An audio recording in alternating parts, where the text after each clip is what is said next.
tech briefing. Let's go across. और संबंधों बढ़ाने की चर्चाएं हुई। अगर हम सिर्फ ये जिन सीईओज के साथ माननीय प्रधानमंत्री जी ने बातचीत की, सिर्फ उन्हीं का अगर वैल्यू देखें तो वो $3 ट्रिलियन से ज्यादा इनकी वैल्यू बनती है। यानी भारत की जीडीपी के लेवल के सीईओज मिल के सब उनके साथ चर्चाएं हुई है आगे की भारत की विकास यात्रा में जुड़ने के लिए। मित्रों, अगर हम स्पष्ट आउटकम्स को देखें तो जैसे यूएई ने 75 से $100 बिलियन की निवेश की कमिटमेंट की, इस एक यात्रा में 45,000 करोड़ लगभग $5 बिलियन के कमिटमेंट्स को पूर्णतः अप्रूव किया गया और वो भारत में आने के लिए तैयार हो गए। इस विजिट के दौरान जीवन के हर पहलू को छूने वाले विषयों के ऊपर काम हुआ, जैसे कि आर्टिफिशियल इंटेलिजेंस और सेमीकंडक्टर मिशन जिसमें भारत तेजी से आगे बढ़ रहा है, हमारी ऊर्जा सुरक्षा एनर्जी सिक्योरिटी, हमारी डिफेंस रिक्वायरमेंट्स, डिफेंस पार्टनरशिप्स, निवेश, अंतर्राष्ट्रीय व्यापार, निर्यात को और प्रोत्साहन देना, भारत में एलपीजी उपलब्ध हो और हर एक घर तक हम एलपीजी पर्याप्त पहुंचा पाए, उसको सुरक्षित करने की यूएई के साथ जो करार किया गया है, जो भारत में स्ट्रेटेजिक पेट्रोलियम रिजर्व्स एसपीआर को बढ़ाने के लिए 30 मिलियन टन का स्ट्रेटेजिक रिजर्व बढ़े, उसमें यूएई की साझेदारी, टाटा इलेक्ट्रॉनिक्स और एएसएमएल जो विश्व की एक सेमीकंडक्टर इक्विपमेंट बनाने वाली एक बहुत ही नामी कंपनी है, उसके साथ जो पार्टनरशिप तय हुई जिससे 300 सेमिकॉन फैब्स की फैक्ट्री भारत में बनाई जाएगी। एक प्रकार से अलग अलग क्षेत्रों में प्रधानमंत्री जी का जो व्यक्तित्व देश की जनता को सेवा करने का हम देखते हैं वो सामने आया। उनका नेतृत्व विश्व पटल पर लोगों ने देखा। आज पूरा विश्व भारत को एक विश्वसनीय ट्रस्टेड पार्टनर के रूप में देखता है। आज पूरा विश्व भारत को एक प्रिफर्ड ग्लोबल डेस्टिनेशन के रूप में भी देख रहा है और मैं समझता हूं कि ये सिर्फ एक संजोग नहीं है पर सोची समझी रणनीति है कि जो पांचों देश में माननीय प्रधानमंत्री जी गए, ये हमारे 3 अलग अलग फ्री ट्रेड एग्रीमेंट्स, यूएई के साथ हमारा फ्री ट्रेड एग्रीमेंट हुआ, 4 देशों के एफ्टा ब्लॉक जिसमें नॉर्वे भी साझेदार है, उसके साथ हमारा फ्री ट्रेड एग्रीमेंट हुआ और हाल में ही इस वर्ष को 27 जनवरी में यूरोपियन यूनियन के साथ हमारा फ्री ट्रेड एग्रीमेंट हुआ जिसमें 3 देश इटली, स्वीडन और नेदरलैंड पार्टनर कंट्रीज हैं। पांचों देश में एक नया ऊर्जा है भारत के साथ व्यापार करने की। हमारे निर्यातकों के लिए ढेर सारे अवसर और भारत में बड़े पैमाने पे निवेश इस 5 दिवसीय 5 देशों की यात्रा से कैटलाइज होगा, एक प्रकार से सीड होगा, उसकी नींव रखी गई है इस यात्रा के दौरान। मित्रों, माननीय प्रधानमंत्री जी ने आज के बड़े ही टर्मोइल के वातावरण में, जहां बड़ी अनिश्चितता है पूरे विश्व में, अलग अलग देश युद्ध से घिरे हुए हैं। स्ट्रेट ऑफ हॉर्मुज बंद होने के वजह से बहुत सारी अंतर्राष्ट्रीय चुनौतियों से विश्व गुजर रहा है। ऐसे में यूरोप और भारत एक प्रकार से मित्र देश, साझेदार, दोनों एक दूसरे के साथ कॉम्प्लीमेंट करते हैं, पूरक बनते हैं एक दूसरे के। कंपटीशन कम, पार्टनरशिप ज्यादा। और ये देश भारत को एक स्थिर शक्ति के रूप में उस नजरिए से देखते हैं। हमने मिस उर्सुला फॉन्डरलैंड, जो यूरोपियन कमीशन की प्रेसिडेंट है, उनका भाषण सुना। कैसे बड़ी उम्मीद लगा के वो भारत की तरफ देखते हैं, कैसे भारत और यूरोपियन यूनियन के फ्री ट्रेड एग्रीमेंट को उन्होंने mother of all trade deals का दर्जा दिया, कैसे वो माननीय प्रधानमंत्री नरेंद्र मोदी जी को विश्व के नेता के रूप में पूरा यूरोप आज देख रहा है। मित्रों, एक विश्व में एक तरफ पूरा विश्व भारत की तरफ, प्रधानमंत्री जी की तरफ बहुत कॉन्फिडेंस के साथ देखता है, दूसरी तरफ नकारात्मक सोच रखने वाले राहुल गांधी जी अपने स्वभाव का परिचय, अपने चरित्र का परिचय अपने शब्दों में, अपने भाषणों में बार बार दे रहे हैं। ये अलग बात है कि भारत की जनता उनको एक के बाद एक ठुकराती है, एक के बाद एक वो चुनाव में हारते हैं। उसका जो फ्रस्ट्रेशन है, उसकी जो एक प्रकार से उनमें खुंदकीय भावना है, वो नजर आती है। जिस प्रकार से वो गाली गलौच पे उतर आए हैं और प्रधानमंत्री जी के लिए बड़ी ओछे शब्दों में वो बात रखते हैं। अब बताइए, क्या नक्सलवाद को खत्म करना गद्दारी है, या नक्सलवाद को वर्षों वर्षों तक कांग्रेस के शासन में पनपने देना वो गद्दारी है? देश भली भांति जानता है कि भारत को सुरक्षित रखना ये मोदी जी की देशभक्ति है। जिस प्रकार से घुसपैठियों को समर्थन देती है कांग्रेस पार्टी और गांधी परिवार, वो गद्दारी है। क्या विश्व पटल पर तिरंगे का सम्मान बढ़ाना, उसको हम गद्दारी कहेंगे, या विदेश जाकर भारत के तिरंगे को तिरस्कार करना, उसको गद्दारी मानेंगे?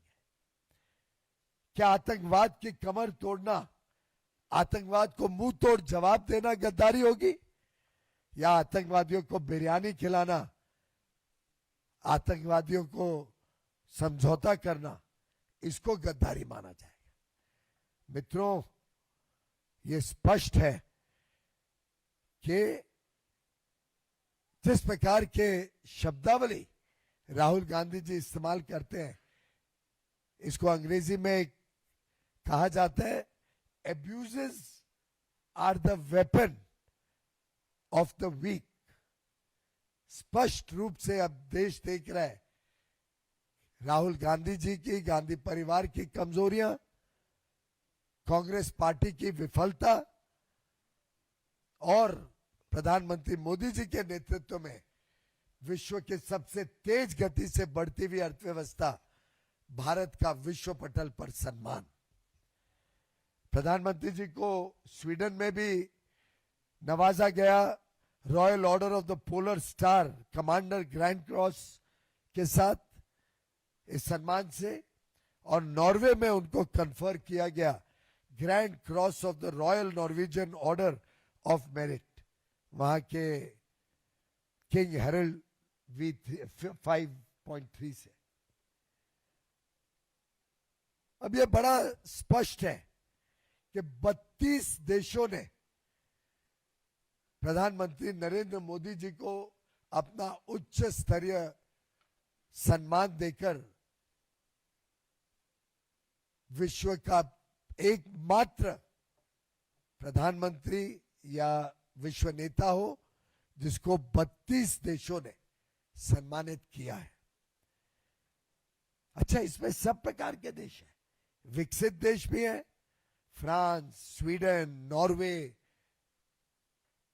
रशिया, इसमें दक्षिणी देश है, विकासशील या कम विकसित देश, ब्राजील, नामीबिया, मॉरिशस, कई सारे देश, 12 से अधिक।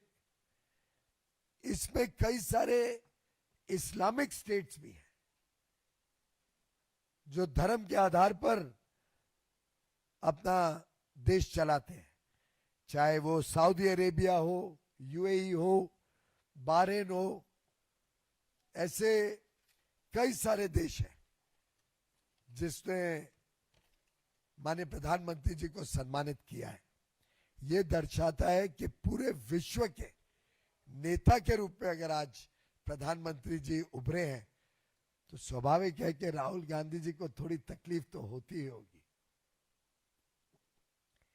परंतु ये ईर्ष्या बड़ी दुर्भाग्यपूर्ण है, क्योंकि माननीय प्रधानमंत्री जी ने हर बार कहा है कि ये सम्मान देश के 140 करोड़ नागरिकों का सम्मान है। वो आप और हम सबको वो सम्मान सौंपते हैं, देश को सम्मान सौंपते हैं। इसी विजिट में माननीय प्रधानमंत्री जी को food and agriculture organization FAO का भी सर्वोच्च सम्मान दिया गया, एग्रीकोला मेडल 2026। ये एक्स्ट्राऑर्डिनरी लीडर्स जिन्होंने भूखमरी को खत्म किया हो, गरीबी को कम किया हो, खाद्य सुरक्षा को और मजबूत बनाया हो, ऐसे नेताओं को उन देशों को दिया जाता है। मैं समझता हूं आज भारत के किसानों को ये सम्मान जब प्रधानमंत्री जी ने सौंपा,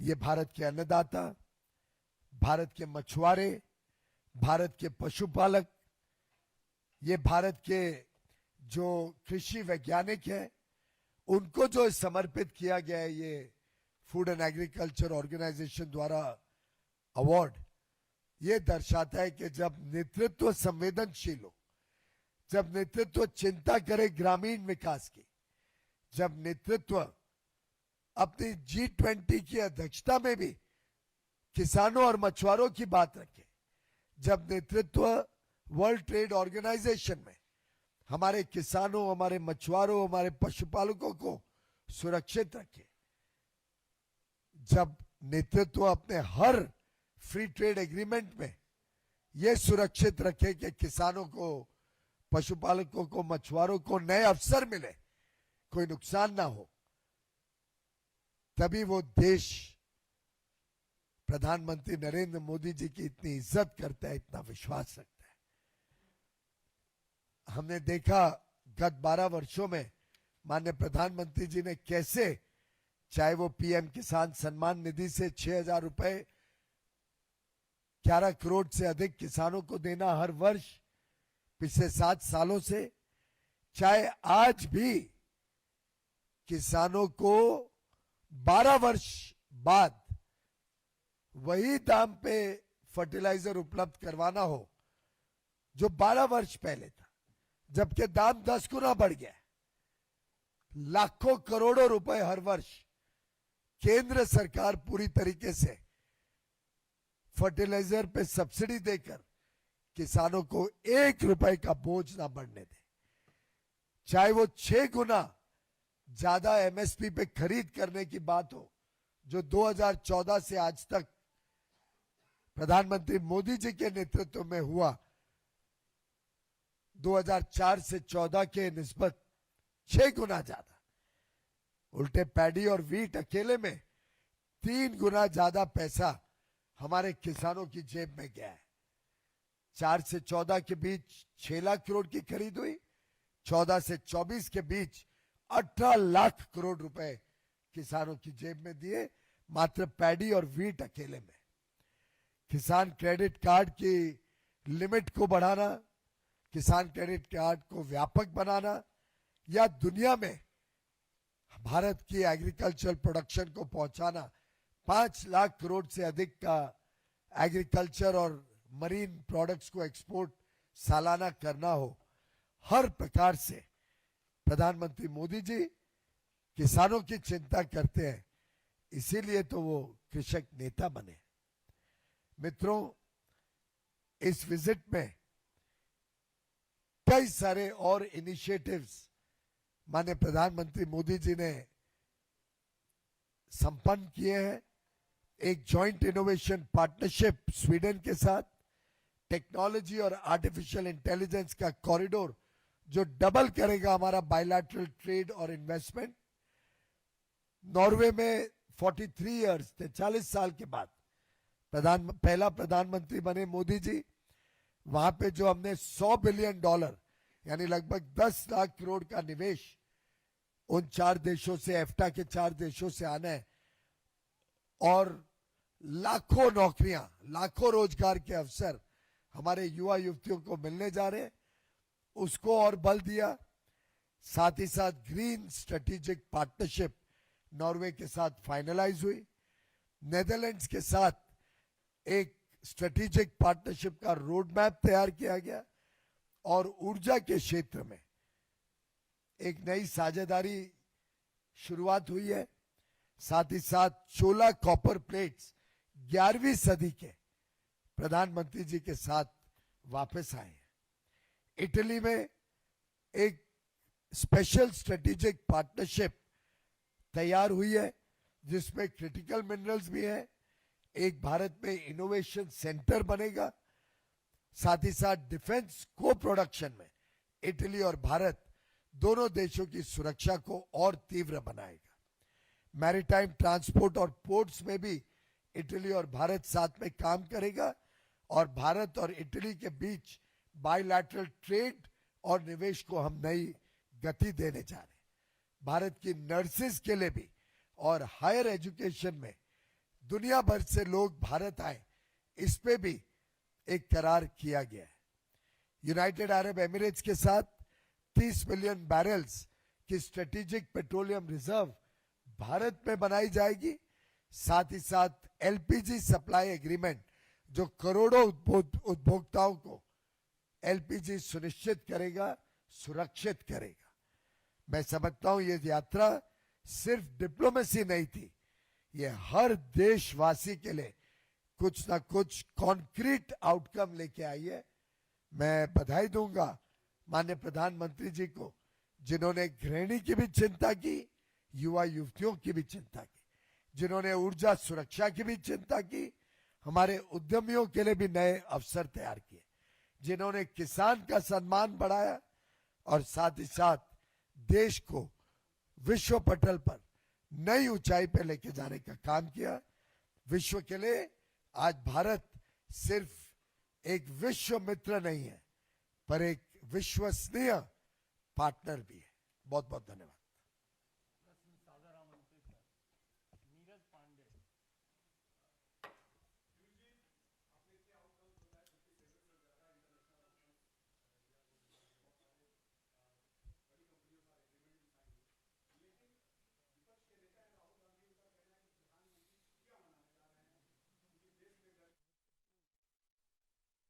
That was Union Commerce Minister Piyush Goyal, Minister of Commerce and Industry of India, addressing the media on Prime Minister's 5-nation tour and what it has been able to achieve.